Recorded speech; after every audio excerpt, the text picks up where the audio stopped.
Number 12 for TGT PGT mathematics और LT math UPPSC PGT mathematics and DSSP NPS KVS TTC के लिए। तो अब जो क्वेश्चंस हैं वो समीकरण पर आधारित क्वेश्चन हैं। मैं एक टाइप के क्वेश्चन यहाँ पे हर वीडियोस में लेता रहता हूँ। एक जैसे क्वेश्चन में कहा सिद्ध करो x बराबर 1, सिद्ध करो कि x बराबर 1 निम्न समीकरण का मूल है, निम्न समीकरण का मूल है। ठीक है ना। अब यहाँ दिया है x बराबर 1 2 2 एंड 3 x प्लस का 2 3 5 5 x प्लस का 4 इक्वल टू 0। तो ये कोई इक्वेशन दे रखी है, इस समीकरण का मूल क्या है, x बराबर 1 है। ठीक है, तो हमें फाइंड करना है x बराबर 1 समीकरण का मूल है, यानी कि इसको सॉल्विंग करेंगे और x का जो मान आएगा वो 1 होना चाहिए। ठीक है, तो मैं डायरेक्टली सॉल्व भी कर सकता हूँ और मैं भी थोड़ा बहुत उसमें चेंज करें तो 1 0 यहाँ बन सकता है, 1 यहाँ बन सकता है। अगर मैं रिएक्शन कर लेता हूँ R1 tends to R1 minus R2 and R2 tends to R2 minus का R3, तो थोड़ा सा कंडीशन में थोड़ा सा बदलाव होगा। 3 माइनस एक्स माइनस 2 5 माइनस का 5, यहाँ हो जाएगा 2 माइनस का 2 एक्स प्लस का 2 माइनस का 3 5 माइनस एक्स माइनस का 4 2 3 एक्स प्लस 4 इक्वल टू 0। अब देखेंगे ये बनता क्या है, एक्स माइनस का 1 0 2 और माइनस एक्स यानी कि 1 माइनस एक्स हो जाएगा ये, और ये हो जाएगा एक्स माइनस का 1 और ये 3 0 और 5 में से 4 घटाएंगे 1 माइनस का एक्स प्लस का 4 इक्वल टू 0।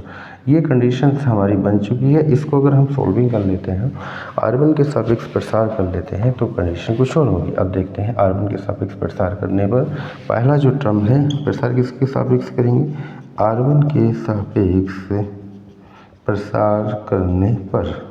ठीक है, तो x माइनस 1 के रेस्पेक्ट में इसकी गुणा और इसकी यहाँ, तो यहाँ हो जाएगा x माइनस 1 एक्स प्लस का 4 माइनस का 3 1 माइनस का x, बीच वाला टर्म माइनस का लिया जाता है, माइनस का 1 माइनस 6, इसके टर्म में 0 की यहाँ गुणा, तो ये तो 0 ही हो जाने वाला है, माइनस का 2 की 1 माइनस x से मल्टीप्लाई प्लस 0 के रेस्पेक्ट में कुछ भी रखेंगे तो वो सारी की सारी क्वांटिटी 0 हो जाने वाली है, उसको लेने की आवश्यकता नहीं है।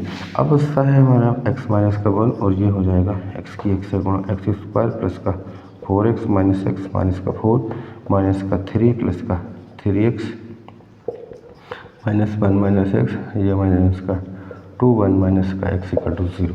तो यहाँ पे हम कर देते हैं मल्टीप्लाइंग्स, ये हो गया x माइनस का 1 ब्रैकेट में एक्स स्क्वायर प्लस का 3x माइनस का 4 7 हो गया प्लस का 3x माइनस का प्लस 2 1 माइनस एक्स का whole of square equal to 0 plus का 2 हो जाएगा, और इसको हम रखते हैं अंदर x माइनस का 1 और एक एक्स स्क्वायर प्लस का 6x माइनस का 7 प्लस का 2 1 प्लस का एक्स स्क्वायर माइनस का 2x इक्वल टू 0।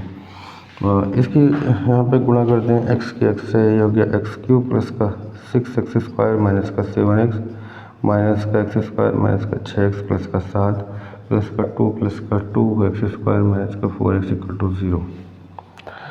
तो x cube 6x square plus 2 8x square, 8 में से 1 घटा देंगे 7x स्क्वायर और माइनस एक्स वाले हो जाएंगे 6 7 6 12 13 13 4 17 17x प्लस 9 इक्वल टू 0। तो यहाँ पे कंडीशन बन चुकी है, हमें x बराबर 1 रख के देखते हैं। अगर ये सेटिस्फाई कर रही है तो x बराबर 1 इस समीकरण का एक मूल होगा, यानी कि इस इक्वेशन से पता लगेगा कि x, या इसका सॉल्यूशन हम कर लेते हैं या इसके हम सक्सेसफुल प्रमेय वगैरह से इसकी वैल्यूज फाइंड कर लेते हैं, x के मान निकाल लेते हैं, या फिर वैल्यू पुट करके देख लेते हैं। x बराबर 1 इसमें पुट कर देते हैं, x बराबर 1 रखने पर, ठीक है, तो भी हमें वैल्यूज़ पता लग जाएगा x ये इसका रूट है अथवा नहीं है। ठीक है, तो 1 प्लस 7 माइनस का 17 प्लस का 9, तो ये होगा 17 माइनस 17 इक्वल टू 0, सेटिस्फाई कर रहा है x बराबर 1 समीकरण का एक मूल है। ठीक है, तो कंडीशन वेराई कर रहा है कि x बराबर 1 इस समीकरण का एक मूल है। ठीक है, तो अगले क्वेश्चन की ओर बढ़ो, इसी टाइप के क्वेश्चन इसमें रहेंगे इस वीडियो में, क्योंकि एक जैसे क्वेश्चन ये क्वेश्चन आते रहे हैं एग्जामों में, देखने को मिलते रहे हैं। या इसकी वैल्यू फाइंडिंग कर लेता है, इस समीकरण को सॉल्व करा लेता है, तो ये से में कह देगा इस समीकरण का हल इतना है या नहीं। ठीक है, नेक्स्ट क्वेश्चन है जैसे कि 2 माइनस का एक्स 3 और यहाँ 3 है, 4 माइनस एक्स है 5 है, 3 5 4 माइनस एक्स बराबर 0 का एक मूल एक्स बराबर -1 है। ठीक है, अगर ऐसा क्वेश्चन दिया, मैंने अभी सोल्व किया था, पहला क्वेश्चन क्या किया मैंने, सोल्यूशन किया। आपको लगाने आना है ट्रिक, ठीक है, सोल्यूशन नहीं करना। सपोज प्री एग्जाम है, एलटी या पीएटी जीडी पीजीटी एनवीएस की टीसी मेन है तो सोल्यूशन करेंगे। अगर सोल्यूशन कहा है तो यहाँ पे हमें चेक करना रूट है कि नहीं। तो सबसे पहले क्या करें यार, इसमें एक्स का मान रख के देख लो, ठीक है ना। ये अगर 0 बना दे रहा है तो हमें बहुत ज़्यादा सॉल्यूशन की आवश्यकता नहीं है। इस टाइप के क्वेश्चन को हम डायरेक्टली भी सॉल्व कर सकते हैं।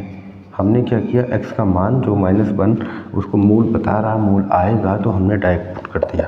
तो डायरेक्ट पुट करने से हमारा बन गया ये 3 3 3, ठीक है, और ये है 3 और ये 3 और 5 हो गया, ये भी 5 हो गया, 3 5 4 1 5। तो आप देख रहे हैं यहाँ पे 3 3 3 3 और 3 5 5 और 3 5 5। यहाँ पे कहीं ना कहीं कुछ चीज़ें बराबर हैं, जैसे कि R2 बराबर R3 है या C2 बराबर C3 है। ठीक है, यहाँ पे R2 बराबर आपको R3 दिख रहा है और C2 C3 भी आपस में बराबर है। ठीक है, तो या ऐसी कंडीशन में क्या होता है, पूरे मैट्रिसेस का मान 0 हो जाता है, पूरे सारणी का मान 0 हो जाता है। यानी x बराबर -1 रखा तो इसको सेटिस्फाई किया, इसका मान 0 आ गया, इसका मतलब x बराबर -1 समीकरण का एक मूल है। तो ये हमने पता लगा लिया मूल है या अथवा नहीं है। ठीक है, अगर वो दूसरे मान पूछ रहा है इसके हल करो, अगर कोई फैक्टर पूछ रहा है तो हल करना पड़ेगा। अगर कहा ए मूल है कि नहीं है तो इस वाली कंडीशन में हम वैल्यू रख के डायरेक्ट पता कर सकते हैं मूल है या नहीं है। अगर दूसरे और मान पूछ रहा है तो आपको सॉल्यूशन करना पड़ेगा। ठीक है, नेक्स्ट क्वेश्चन नंबर 3 मैं इस टाइप से कर सकता हूँ, जैसे कि ये क्वेश्चन दिया हुआ एक्स का मान ज्ञात करो। ठीक है, एक्स का मान ज्ञात करो, एक्स का मान हमें ज्ञात करना है। एक्स प्लस का ए, एक्स प्लस का बी, एक्स प्लस का सी और ए square b square c square a cube b Q and C Q equal to 0 दे रखा है। ठीक है ना, ये कंडीशन हमारे पास है। A square b square c square a cube b cube c cube, x का मान ज्ञात करना है, एक्स की वैल्यू यहाँ पे हमको फाइंडिंग करना है। तो x का मान निकालने के लिए आपको 2 कंडीशंस इस पर बनाई जा सकती हैं। मे बी एज R1 से R2 घटा लें या फिर इसको मैट्रिसेस को अलग अलग कर लें, x x x ये वाली कंडीशन भी ले सकते हैं। 2 टर्म्स यहाँ पे हमारे बन जाएंगे, एक में केवल x बचेगा। अगर मैं इसको अलग अलग तोड़ता हूँ, x x x इतना इतना, उसमें x बनेगा, फिर ए बी सी वाले में x रहेगा नहीं, वो तो 0 हो ही जाना है, कहीं ना कहीं वो घट के x नहीं रहेगा। हमें x का मान बताना है तो यहाँ पे ही हम रिएक्शन कर सकते हैं, R1 tends to R1 minus R2 and R2 tends to R2 minus का R3। मैंने इसमें रिएक्शन किया x प्लस का a माइनस x माइनस का b, यहाँ a स्क्वायर माइनस का b square and a cube minus का b क्यू, और ये हो गया x प्लस का b माइनस का x माइनस का c and b square minus का c square and b cube minus का c क्यू, x प्लस का c square and c cube equal to 0। तो यहाँ पे कुछ कैंसिल होगा, x कैंसिल हो जाएगा। ठीक है, तो ये बन रहा a माइनस का b माइनस का c, x प्लस का c, a माइनस का b एंड a प्लस का b एंड b माइनस का c एंड b प्लस का c and c square a cube minus का b क्यू, a माइनस का b and a square plus b square plus का a B, और ये हो जाएगा b माइनस का c and b square plus c square plus का B C, ये हो गया b की माइनस सी को, इसको तोड़ने की आवश्यकता नहीं क्योंकि यहाँ से हम कॉमन ले रहे हैं। a minus b a minus b a minus b, यानी R1 से a माइनस बी कॉमन लेंगे, R2 से b माइनस सी कॉमन लेंगे। R1 से हमने कॉमन लिया a माइनस बी, ठीक है, एंड R2 से कॉमन लिया b माइनस सी। तो ये कॉमन आ गया a minus b and b minus c, R1 से a minus b common, 1 x plus का c, यहाँ आ गया a प्लस का b प्लस का c स्क्वायर, और ये बचता है a square plus b square plus का a b and b square plus c square plus का B c and b cube minus का c क्यू इक्वल टू 0। ये अगर 0 में है a minus b equal to 0 तो a बराबर b and b minus c equal to 0, तो b बराबर c, या तो ये होगा या ये 0 होगा, या ये अगर 0 है तो इसका अब करेंगे हम एक्सपेंड। ठीक है, तो a plus b plus C and c square, a square plus का बी स्क्वायर प्लस का a p and B square plus C square plus का B c and b Q minus का सी क्यू इक्वल टू 0। ठीक है, तो इसमें हमने क्या किया, एक्सपेंड किया, एक्सपेंशन करेंगे और एक्सपेंशन करने से कुछ वैल्यू निकल जाएंगे। कुछ और थोड़ा सा आसान हो सकता है कि R1 से टेंस टू R1 माइनस मैं R2 कर लूँ, तो थोड़ा सा यहाँ पे कम हो सकता है। 1 माइनस का 1 x plus c, a plus b minus का c and b plus C square, a square plus का बी स्क्वायर प्लस का ए बी माइनस का b square minus c square minus का बी सी, और यह है b square plus का c square plus का B c and b Q minus का सी क्यू इक्वल टू 0। यहाँ से ये कैंसिल हो जाएगा। अब इसमें कुछ हम कॉमन निकालेंगे। ठीक है, थोड़ा सा यहाँ से बी कैंसिल हो गया। एक्स का वैल्यूज फाइंडिंग करना है। ठीक है, यहाँ से तो एक्स मिला नहीं, अब इस वाली से ही कहीं से एक्स मिलने वाला है कि अभी एक ही जगह एक्स है, बाकी एक्स है भी नहीं। यहाँ पर बना 0 1 एक्स प्लस का सी और ये बनेगा ए माइनस का सी एंड बी प्लस का c and c square, a square minus का c square, a square minus c square, ये ए बी माइनस का बी सी, और ये बचा बी स्क्वायर प्लस का सी स्क्वायर प्लस का B c and b Q minus का C Q equal to 0। ठीक है, क्या करना है हमें, ए माइनस बी, ये हो जाएगा ए माइनस सी ए प्लस सी, यहाँ से कॉमन लेंगे b, a minus c a plus सी,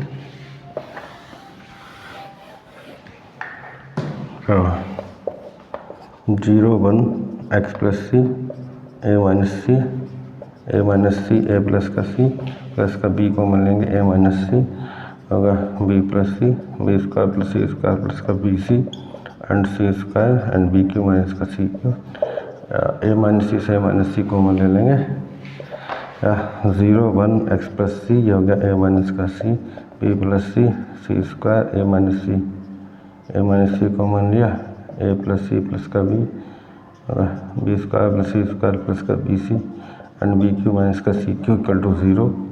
तो ए माइनस सी हम R1 से कॉमन ले जाएंगे। ठीक है, क्या कॉमन ले रहे हैं, R1 से ए माइनस सी कॉमन लेने पर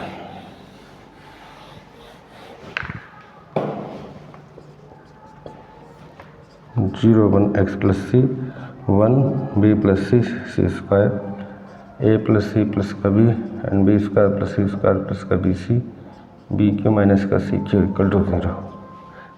ये कॉमन हमने ले लिया। उसके बाद एक्सपेंशन बचता है, एक्सपेंशन कर देते हैं, a minus c equal to 0 and a बराबर सी, वो कंडीशन आ गया, ए बराबर बी बराबर सी हमारे पास आ चुका है। ठीक है, तो दो कंडीशनों में हमारे पास ए बराबर ए माइनस बी बराबर 0, बी माइनस सी बराबर 0, ए माइनस सी बराबर 0, ए बराबर बी बराबर सी हम फाइंड कर चुके हैं, बट अभी एक्स की वैल्यू फाइंड करना बाकी है a b c d term. इसका एक्सपेंशन कर देता हूँ मैं R1 के सापेक्ष प्रसार करने पर। R1 के सापेक्ष 0 के टर्म में लेंगे तो 0 माइनस 1 के टर्म में लेंगे, ये यहाँ पे गुणा होगा बी क्यू माइनस का सी क्यू माइनस, और इसी में आएगा केवल x, इसकी यहाँ गुणा इसकी यहाँ गुणा, बाकी उसमें ये कांस्टेंट इसमें भी आने वाला है। तो ये होगा x प्लस का c and B square plus का सी स्क्वायर प्लस का बी सी और प्लस का ए प्लस का बी प्लस सी, इसके टर्म में अगर हम रखेंगे वैल्यू तो ये होगा सी स्क्वायर माइनस का x plus C and b plus c. ठीक है, इक्वल टू 0 हो जाएगा, ये माइनस, ये होगा बी क्यू माइनस का सी क्यू माइनस का x plus C and B square plus C square plus का B C plus A plus का बी प्लस का सी और का सी स्क्वायर। इसमें हम कर देते हैं मल्टीप्लाइंग एक्स बी प्लस का एक्स सी प्लस का बी सी प्लस का सी स्क्वायर इक्वल टू 0।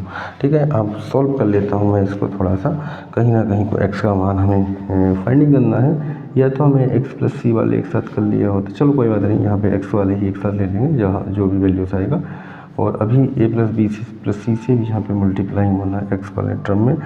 ठीक है, तो एक्स का मान थोड़ा सा टिपिकल जा रहा है, माइनस का माइनस सी प्लस हो जाएगा एक्स प्लस का c and B square plus C square plus का बी सी और plus A plus b plus C and c square minus A plus का बी प्लस का सी एक्स बी प्लस का B C. ठीक है, ए plus b plus सी की गुणा इतने में और ए प्लस का बी प्लस का सी और B C plus C square equal to 0। अब हमको क्या करना है, एक्स वाले ये वाले टर्म एंड ये वाले टर्म एक साथ लेने हैं, बाकी टर्म को एक साथ पहुँचा लेना है, एक्स का मान निकाल लेना है, ठीक है। बस इतना सा काम है और ज़्यादा कुछ नहीं, एक्स की वैल्यू जो आएगी आ जाएगी, ठीक है। थोड़ा सा लेंथी हो रहा है, इतने बड़े क्वेश्चन ऐसे आया नहीं करते हैं, तो मैं क्वेश्चन को स्टॉप कर रहा हूँ। आप वैल्यू फाइंडिंग कर सकते हैं, कोई इसमें समस्या वाली बात नहीं है। नेक्स्ट क्वेश्चन, एक्स का मान ज्ञात करो। क्वेश्चन नंबर 4 है शायद, एक्स का मान, ऐसा आता सिंपल क्वेश्चन, एक्स का मान ज्ञात करो। थोड़ा सा लेंथी था, कोई नहीं। X x x x x b, ठीक है। यहाँ पे भी एक्स दिया है, x x b a x b, x का मान ज्ञात करो, ठीक है। A x b a x x b equal to 0। तो एक्स की वैल्यू यहाँ पे फाइंडिंग करना है हमें, तो क्या करेंगे, हम प्रसार कर देते हैं डायरेक्टली, या फिर कहीं ना कहीं कुछ ज़ीरो बनाने का प्रयास कर सकते हैं। और कहीं ज़ीरो बनाएंगे तो कुछ कुछ कंडीशन बिगड़ेगी भी, तो मैं डायरेक्टली प्रसार कर देता हूँ। R1 के सापेक्ष प्रसार करने पर,